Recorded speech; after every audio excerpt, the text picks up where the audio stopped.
How did we get 4 teams on a bye last week, yet somehow, some way, injuries all over the place? Hell, even this guy got hurt over the weekend. But in this video today, we're skipping over the waiver wire recap for the week. It's a lot of players we've already mentioned on this channel, so if you missed any waiver wire videos, go check them out. I'll put them somewhere up on the screen for you. But in the meantime, Dr. Turtle is going to diagnose and prognose all of your fantasy players' injuries. So let's get right to it. Let's roll the intro.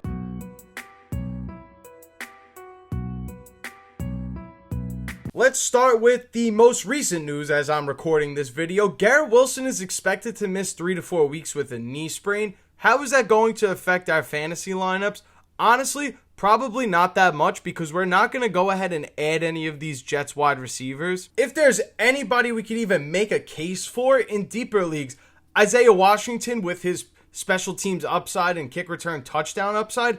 Otherwise, Garrett Wilson missing 3 to 4 weeks, it doesn't make you want to grab anybody off waiver wire. So we kind of just have to sit tight and hopefully maybe you could throw him in your IR spots in your league till he gets back. Definitely news nobody is crying over or panicking over.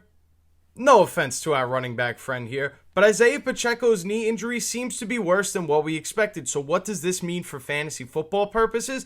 Kareem Hunt is going to continue to be the starting running back. If you can find your way to either add him or make a trade for him, that could potentially pay off in your favor. Being that we don't even have a timeline and it just takes more time, I would say drop Isiah Pacheco. If you can't get Kareem Hunt, take a chance on Brashard Smith. It seems like at this point, they're willing to get the production from anybody. Even before the bye week, we saw them use Clyde Edwards-Helaire. Next, let's talk about CJ Stroud. This is someone that's still in concussion protocol. And as I said in the start-sit video, which barely any of you watched, but I digress. Davis Mills absolutely was funneling targets to Nico Collins, and we finally got a good Nico Collins game. Or that's how it feels, at least. One thing I was wrong about, and I will take accountability for it, I thought that Davis Mills only had eyes for Nico Collins, but that is not the case. Dalton Schultz could be someone you could add off waivers. Probably a position that you may have somebody already, or maybe you have Oronde Gadsden, who's the next player we're going to talk about, who is somebody that, yes, is considered day-to-day right now, but considering all things equal, dodged an absolute bullet by only just having a bone bruise. From what I saw on Sunday Night Football, it looked like there really was a case where anything was possible. Thank God the MRIs came back with just a bone bruise and nothing was ruptured. But for the time being, expect Gadsden to maybe miss a week, but otherwise, if he plays next week, we'll be so happy. Or maybe you had Dalton Kincaid, who's unfortunately not day-to-day, but rather week-to-week. And we're probably going to have to check in every so often to see how Dalton Kincaid is doing, what his practice report is looking like. I'm really bummed out about this. I thought Dalton Kincaid was head and beyond above everybody else in the Buffalo Bills passing game. He was clearly the favorite target for Josh Allen this year, and it's just a shame to see them lose him. But now maybe finally I could be wrong about Keon Coleman and he could actually start playing good football. Maybe this even elevates Khalil Shakir even higher. Who knows? Probably the biggest news that you've heard over the last 48 hours. Joe Burrow went back to practice and we saw a video of him walking out onto the practice field, which is a great sign for anybody that has Joe Burrow in fantasy. If available, definitely go pick him up. If you can afford to drop somebody on your roster already. I know in Yahoo I was lucky enough to drop a running back that already played for Joe Burrow. How is that fair? I don't know, but I don't make these apps. But if you're gonna play on an app, I'm not paid to say this, but you got to be playing on Sleeper. What are you doing if you're not playing on Sleeper? Ravens wide receiver Rashod Bateman was seen in a walking boot after the game, so we could assume that this player may miss more than just a game or two. I would expect probably a 3-week absence.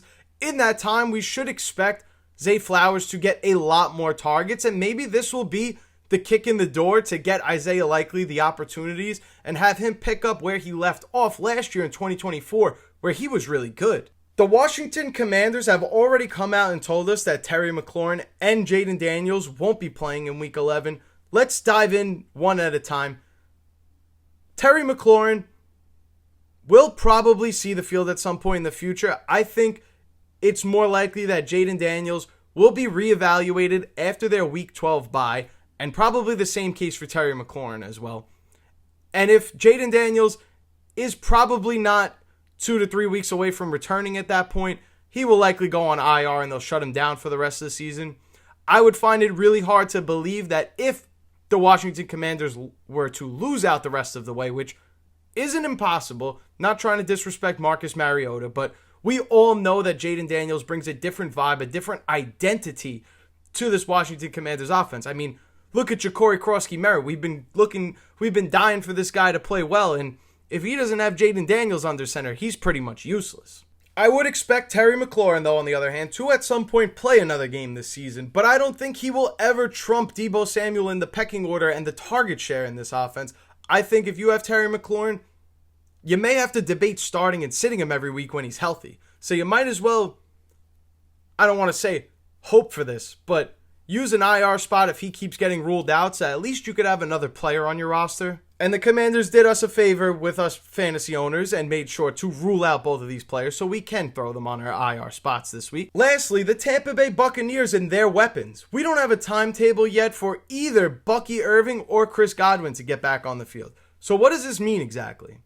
I would consider Chris Godwin droppable at this point, even if he does play at some point. Yes, he is a very skilled player, but we can't afford to be wasting a roster spot on a player that maybe is going to show up through that door for us, maybe not, and they're not giving us the communication as to whether they will come back or not. At this point, you're holding a roster spot hostage if you have Chris Godwin still.